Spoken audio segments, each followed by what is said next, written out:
विराट हिंदू सम्मेलन का आयोजन हुआ, जिसमें हमारी मातृशक्ति, हमारी युवा शक्ति सब लोगों ने मिलकर इस भव्य आयोजन को रूप दिया। धर्मांतरित लोगों को हमने पैर पखार करके, उनको सम्मान दे करके पुनः उनको अपने सनातनी पूर्वजों से जोड़ने का राष्ट्र निर्माण का काम किया। जिस प्रकार षड्यंत्रकारी ताकतें छद्म रूप से हमारे समाज में घुस करके धर्मांतरण का राष्ट्र विरोधी कृत्य कर रही हैं। पहले तलवार की नोक पर ये धर्मांतरित करते थे, अब ये छद्म तरीके से करते हैं। तो ये छद्म की किस तरह की परिभाषा कैसे कर रहे हैं?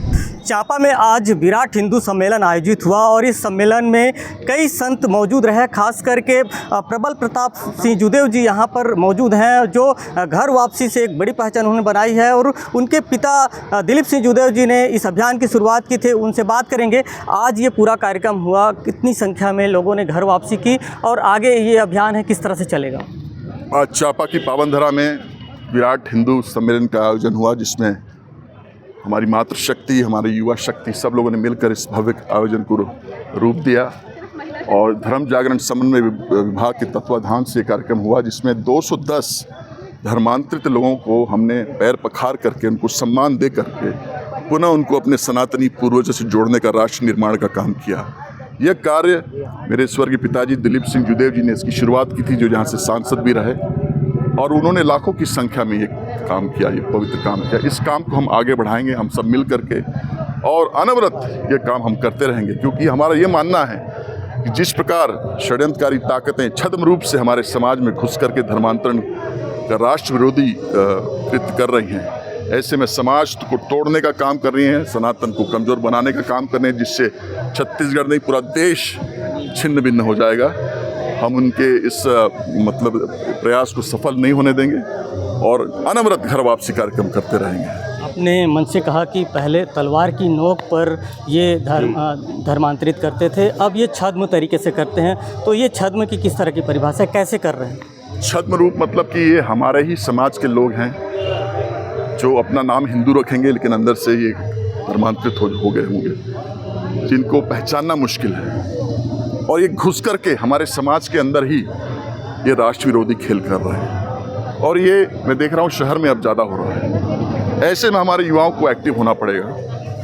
और जैसे हमारे राष्ट्रीय स्वयं सेवक संघ के आदरणीय चंद्रशेखर जी ने कहा, जैसे बस्तर में गाँव में सब लोगों ने लगा दिया है, भाई यहाँ धर्मांतरण करने वालों का कोई यहाँ पे उनका सब भागे यहाँ से। वैसे ही हमको हर जगह ऐसा करना पड़ेगा कि जो धर्मांतरण का राष्ट्र विरोधी कृत्य करने के लिए आ रहा है, उसको हम कतई बर्दाश्त नहीं करेंगे। एक मुद्दा लालच का भी रहता है, जब धर्मांतरण की बात आती है तो लालच देने की बात आती है। इस तरह के भी कुछ प्रकरण सामने आए हैं, इसे किस तरह से रोकें? सेवा के नाम पे सौदेबाजी, ये तो इनका काम ही है। अगर इनको वाकई में अच्छा काम करना है तो मानवता के लिए करें। ये ऐसा क्यों बोलते कि हम आपको सेवा देंगे, इसके बजाय इसके आप धर्मांतरण, अपने धर्म परिवर्तन करो तभी हम आपको सेवा देंगे, ये गलत है। इससे इनकी मंशा साफ नज़र आती है।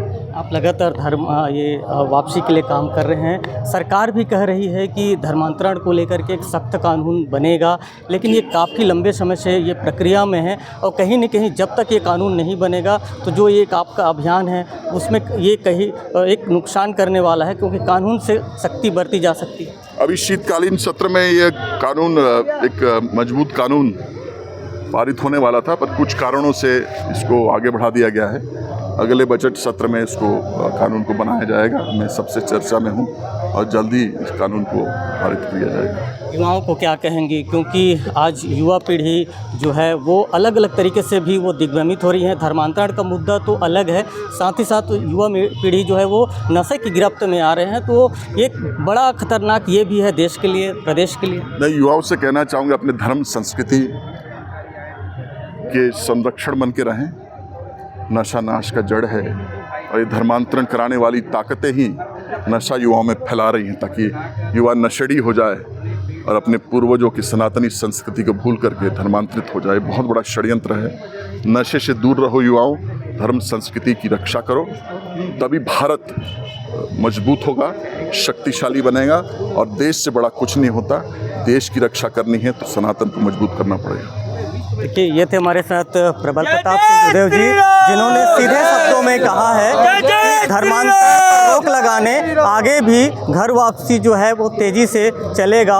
और जिन लोगों ने इस गलत दिशा में मतांतरित करने की दिशा में जो लालच देकर के इस दिशा में काम कर रहे हैं उस पर भी सख्ती बरती जाएगी। उन्होंने कानून को लेकर के भी कहा है कि इस दिशा में सख्ती से कानून लागू करने का प्रयास किया जा रहा है। अब देखना होगा कि आगे किस तरह से इस दिशा में पहल होगी और ये धर्मांतरण का जो मुद्दा है उस पर किस तरह से आगे काम होगा। राजकुमार साहू, IBC 24, जांजगीर।